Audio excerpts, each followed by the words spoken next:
با نام خداوند بخشنده و مهربان. درود بینندگان عزیز. بخش نوبتی برنامه خبری پیام نیوز را آغاز می‌نماییم. در استودیو با شما شهرت رحمت الله. اینک متوجه باشید به سرخطی مهمترین خبرهای روز.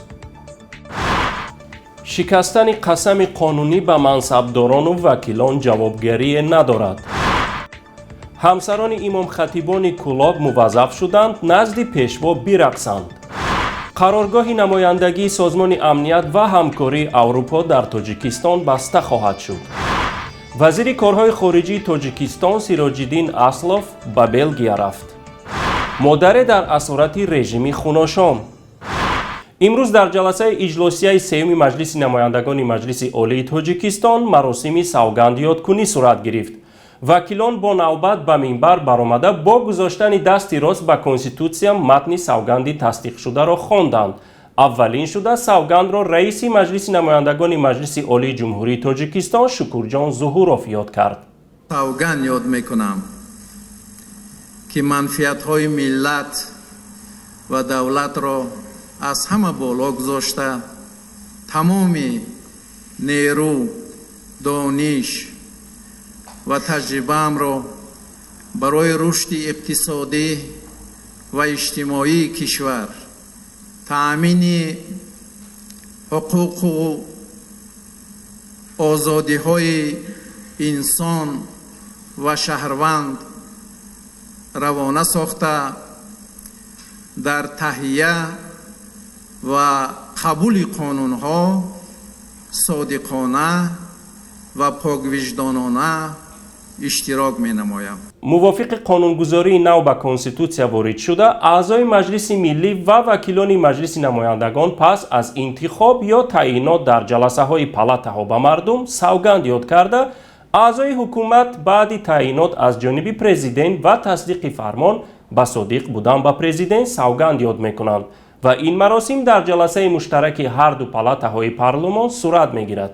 аммо бино ба қавли ҳуқуқшиносон шикастани қасам ва ё хилофкориҳо дар анҷоми вазифа ба ёд кардани қасам ҳеҷ рабте надошта аз пай ҷавобгарие надорад.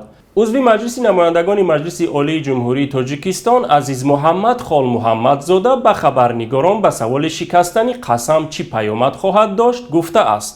дар қонунгузорӣ пешбинӣ нашуда аст ки барои риоя накардани савганд вайро аз мақоми вакилӣ маҳрум мекунанд. аммо ман фикр мекунам ӯ бояд ихтиёран даст кашад. чунин афрод ҳуқуқи маънавии вакилиро надоранд. пас маълум мешавад қасамёткунӣ қонунӣ ба ҷуз назарфиребӣ чизи дигаре набуда масъулини бемасъулияти кишвар ва намояндагони мардумӣ ки бо интихоботҳои пуртақаллуб курсии вакиливу мансабро соҳиб шудаанд мехоҳанд бо ин роҳ боварии мардумро касб кунанд. ҳамсарони имомхатибони Кӯлоб муваззаф шуданд назди Пешво бирақсанд. ҳайати тадорукотии сафари раиси ҷумҳури Тоҷикистон Эмомалӣ Раҳмон ба Кӯлоб ки қарор аст 5 октябр роҳандозӣ шавад, ба имомхатибони ин минтақа супориш додаанд занони худро ба пешвози раиси ҷумҳур бароранд. имомхатибон муваззаф шудаанд ба ҳамсарони худ либосҳои чакан бипӯшонанд ва онҳоро муваззаф кунанд то пешопеши ҳайати ҳукуматӣ масофаеро бо рақсу сурудхонӣ тай кунанд. мардуми маҳал ҳам вазифадор карда шудаанд 1.5 километрро ки қарор аст Эмомалӣ Раҳмон пиёда тай кунад, қолинпӯш намоянд ва ҳар ҷо кати чӯбин гузоранд. сафари раиси ҷумҳур ба Кӯлоб бояд пештар сурат мегирифт, вале чанд бор ба қафо партофта шуд. билохира ин сафар имрӯз 3 октябр аз ноҳияи Муминобод шурӯъ шуд. баъди роҳ ёфтани намояндагони мухолифин ба ҷаласаи созмони амният ва ҳамкории Аврупо ва фирори ҳайати ҳукуматӣ аз ин нишаст, мақомоти Тоҷикистон тасмим гирифтанд қароргоҳи ин созмонро дар душанбе бубанданд. дар ин бора бо такя ба манобеи худ сомонаи Сентр Азия хабар додааст.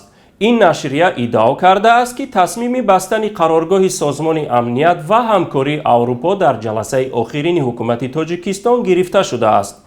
фаъолияти ин созмони бонуфуз дар Тоҷикистон зарарнок унвон шудааст. ёдовар мешавем ки аз 19 то 28 сентябр дар Варшава нишасти навбатии созмони амният ва ҳамкории Аврупо вобаста ба ҳуқуқи инсон баргузор гардид ки дар он ҳайати Тоҷикистон ҳам ки узви ин созмон аст با راهبری ظریف علیزاده شرکت کرد.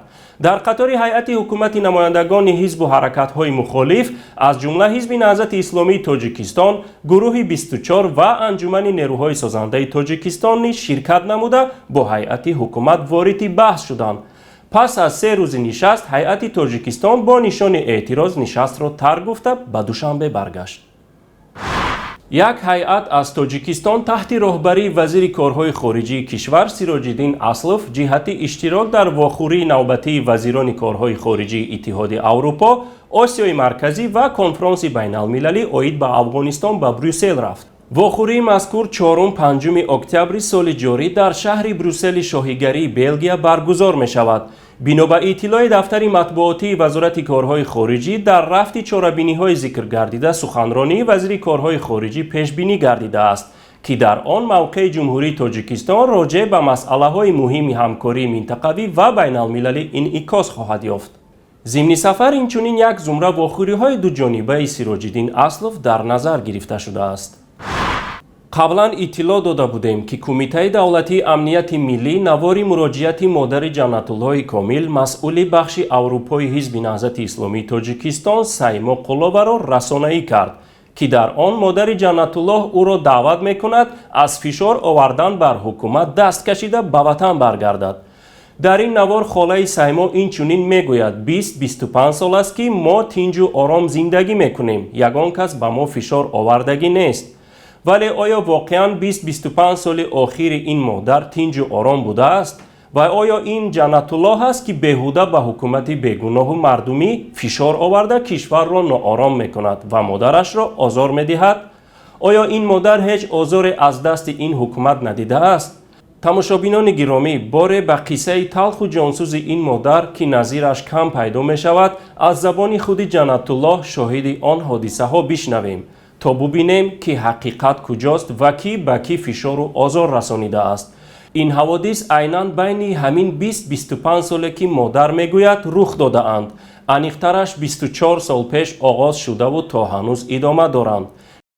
تقریبا 10 نوامبر یا 9 نوامبر بود که 2-3 تا همون شخصانی که خودشون هم از همون سیبستان بودند و عضو فرانت خلقی بودند، حالی به خاطر امنیتی و به خاطر بعضی چیزا نامشون رو نمیگیرم، اما انشالله با در آینده یک و یک اینها را با همون تاریخ درست نام و فامیل درستشون خدا خواسته باشد باز قید میکنیم. سلاح به دستا به خانه ما آمدن، میخواستن پدر و هم برادریم که آمده بودن هم را دستگیر کنند، اما پدر برادر ما پنهانی بیرون شدند و اونها آمدند خیلی خانواده ما را تفتیش کردند، کافتند، قرآن را به شهته زدند، خانه را تگ و تار کردند و یک نفرش کار را گرفته در گردن من کودک 10 سالمان و دیگرش همون سلاح خودش را گرفت در پیشانی هموند و مدت 2 دقیقه ایستاد. مادرم را تهدید کرد که شوهرت را با پسرت را بیار و الا این کودک 10 ساله تو را میکشه. و مادرم که بسیار گریان میکرد که فرزند ما، شوهر ما دیگرش در اینجا نیست، این کودک من را دست نرسانه. اونا خیلی تهدید میکردن.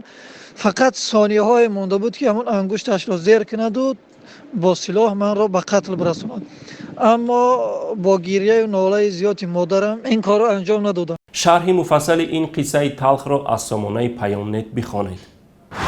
بینندگان عزیز، اینجا به پایان برنامه خبری پیام نیوز رسیدیم. برایتان خبرهای خوش و سروری زندگی را تمنا می نماییم. خیر تا بخش نوبتی. خدا حافظ.